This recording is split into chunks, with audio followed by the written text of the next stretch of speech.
बच्चेदानी की सफाई यानी डीएनसी क्या होती है, इसे कैसे किया जाता है, किन कंडीशंस में डॉक्टर इसे एडवाइस करते हैं, क्या-क्या कॉम्प्लिकेशंस हो सकते हैं, क्या सावधानियाँ रखनी है, ये सारे कुछ ऐसे सवाल हैं जिनका जवाब हर वो महिला जानना चाहती है जिसको डॉक्टर ने डीएनसी के लिए एडवाइस किया है। तो आज इस वीडियो में हम लोग इन्हीं सारे सवालों का जवाब जानेंगे, तो वीडियो में अंत तक बने रहें और अगर आप इस चैनल पे नए हैं तो चैनल को सब्सक्राइब करना ना भूलें।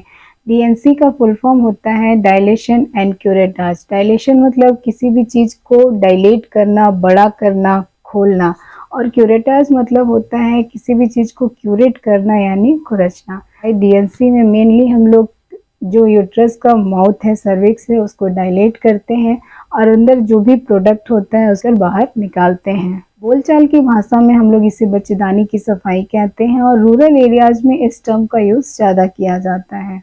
यह किन कंडीशंस में होता है? यह 2 कारणों से किया जाता है। पहला तो इसका इस्तेमाल जो है वो इलाज के रूप में किया जाता है और दूसरा ये जाँच के रूप में किया जाता है।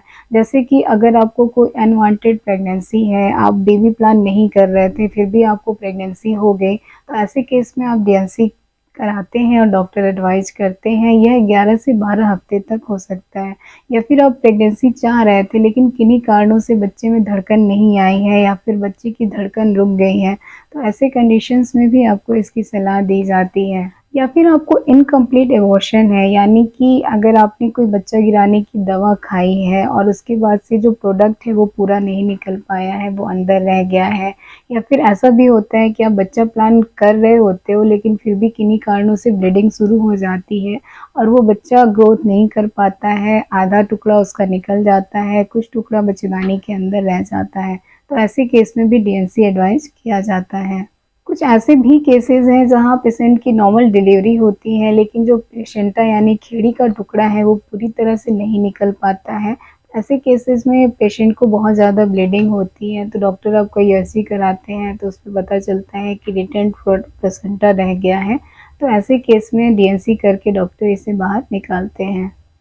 नेक्स्ट जो केस है जिसमें आपको डीएनसी कराने की ज़रूरत पड़ती है वो है मोलर प्रेगनेंसी। इस केस में क्या होता है कि बच्चे का जो प्लेसेंटा का टुकड़ा है वो ट्यूमर के रूप में बदलने लगता है। ऐसे केस में जो आपको प्रेगनेंसी टेस्ट है वो पॉजिटिव आती है और जो बीटा एचसीजी का लेवल है वो बहुत ज़्यादा हाई होता है, तो डॉक्टर आपका डीएनसी करते हैं और जो भी प्रोडक्ट निकलता है उसको बायोप्सी के लिए भेजते हैं। ऐसे भी केसेस हैं जहाँ पे प्रेगनेंसी नहीं होती है फिर भी महिला का डीएनसी करना पड़ता है, जैसे कि महिला को बहुत ज़्यादा इरेगुलर ब्लीडिंग हो रही है और अगर अल्ट्रासाउंड कराते हैं तो उसमें पता चलता है कि जो उसकी एंडोमेट्रियम की लाइनिंग है वो बहुत मोटी हो गई है। ऐसे केस को एंडोमेट्रियल हाइपरप्लासिया बोलते हैं। डॉक्टर आपका डीएनसी करने के बाद जो टिश्यू निकलता है उसको बायोप्सी के लिए भेजते हैं। ऐसी महिलाएं जिनका मेनोपॉज हो चुका है, पीरियड आना बंद हो चुका है, फिर भी उनको मेनोपॉज के बाद हल्की-हल्की ब्लीडिंग हो रही है या फिर किसी भी तरह का दाग धब्बा लग रहा है, तो ऐसे लोगों को डॉक्टर को तुरंत दिखाना चाहिए। डॉक्टर आपके एंडोमेट्रियम की बायोप्सी करके कंफर्म करते हैं कि आपके यूट्रस में किसी तरह की कोई कैंसरस चेंजेस तो नहीं आ रहे हैं।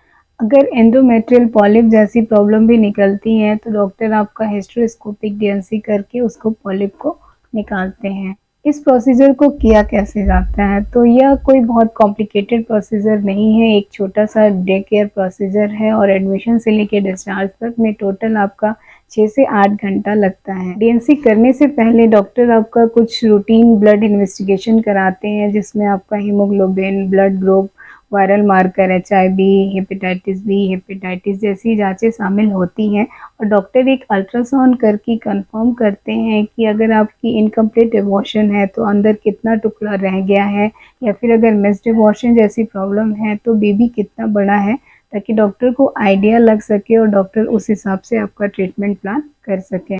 डीएनसी कराने से पहले आपको एक चीज़ ध्यान रखना है कि अगर आपको किसी तरह की कोई स्पेशल मेडिसिन चल रही है या फिर किसी भी ड्रग से आपको एलर्जी है, तो ये चीज़ आपके डॉक्टर को पता होना चाहिए।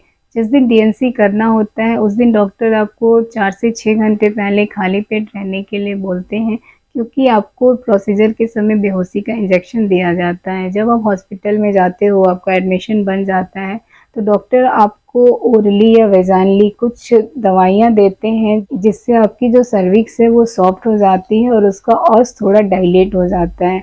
जिससे डीएनसी करने में डॉक्टर को बहुत ज़्यादा ज़ोर ज़बरदस्ती नहीं करना पड़ता है और आपको भी जो तकलीफ़ है वो काफ़ी कम होती है।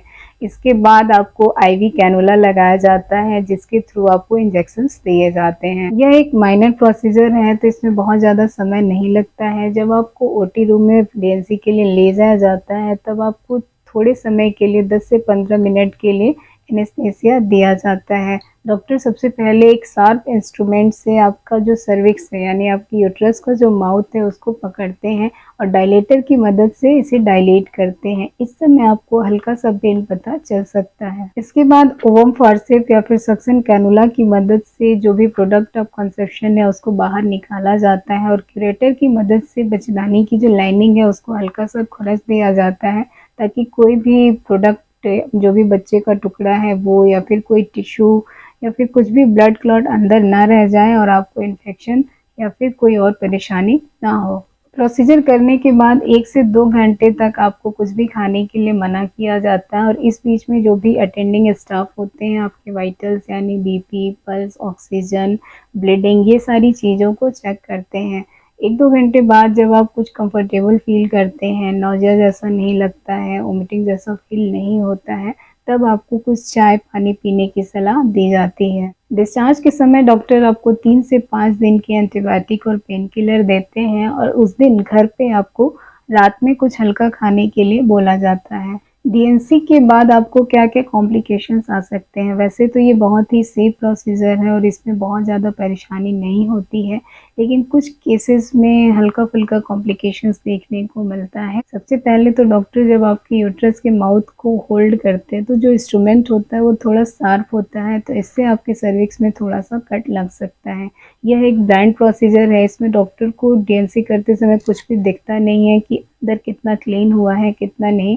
एक अंदाजे से ही डीएनसी को किया जाता है तो कुछ केसेस में ऐसा होता है कि कुछ ब्लड या फिर जो प्रोडक्ट है वो अंदर छूट सकता है जिससे आपको ब्लीडिंग और इन्फेक्शन हो सकता है।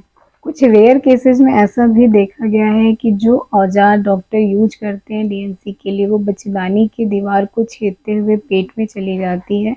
यह बहुत ही रेयर तरह का कॉम्प्लिकेशंस होता है। दूसरी चीज़ है कि अगर आप बार-बार डीएनसी कराते हो तो जो आपका सर्विक्स है वो लूज़ हो जाता है तो नेक्स्ट टाइम आप जब भी प्रेगनेंसी प्लान करते हो तो प्री टर्म डिलीवरी या फिर एबॉर्शन का रिस्क रहता है। डीएनसी के बाद 5 से 7 दिन तक आपको हल्का-फुल्का पेन और ब्लीडिंग हो सकता है, लेकिन अगर आपको पेट में दर्द ज़्यादा हो रहा है, बुखार आ रहा है, ब्लीडिंग हो रही है तो ऐसे केस में आप डॉक्टर को तुरंत दिखा लें या इन्फेक्शन हो सकता है। एक जो बहुत कॉमन क्वेश्चन होता है लोगों का कि डीएनसी के बाद नेक्स्ट पीरियड कब आएगा, तो नेक्स्ट पीरियड आपका उसी समय पे लगभग 1 से 1.5 महीने पे आ जाता है। यह डिपेंड करता है कि आपकी जो मंथली साइकिल है वो कितने दिन की है। एक और बहुत ही लोगों के मन में मिथ होता है कि अगर डीएनसी हुई तो नेक्स्ट प्रेगनेंसी करने में प्रॉब्लम आएगी, तो ऐसा नहीं है कि डीएनसी के बाद आपको नेक्स्ट प्रेगनेंसी करने में प्रॉब्लम आएगी, लेकिन इस बात का ध्यान रखना है कि आपको अनट्रेन्ड डॉक्टर या फिर किसी दाई से डीएनसी नहीं कराना है। नेक्स्ट प्रेगनेंसी के लिए आपको कम से कम 2 से 3 मंथ का गैप रखना है, इसके लिए आप कंट्रासेप्शन या फिर कंडोम यूज कर सकते हैं। डीएनसी के बाद कितना रेस्ट करना है, तो जिस दिन डीएनसी होती है उस दिन ऑलरेडी आपको सेडेशन दिया गया रहा होता है तो आपको चक्कर आ रहे होते हैं, तो उस दिन तो आपको कोई काम नहीं करना है। बाकी अगले 5 से 7 दिन तक आपको बहुत भारी काम नहीं करना है, लेकिन आपका जो रूटीन का काम है वो आप कर सकती हैं। तो उम्मीद है कि डीएनसी से रिलेटेड जो भी क्वेश्चन होंगे आपके मन में वो सॉल्व हो गए होंगे। अगर आप और कुछ भी जानना चाहते हैं तो कमेंट सेक्शन में पूछ सकते हैं। अगर वीडियो पसंद आए तो इसे लाइक करें, चैनल सब्सक्राइब करें और बेल आइकन दबाना ना भूलें। Thank you.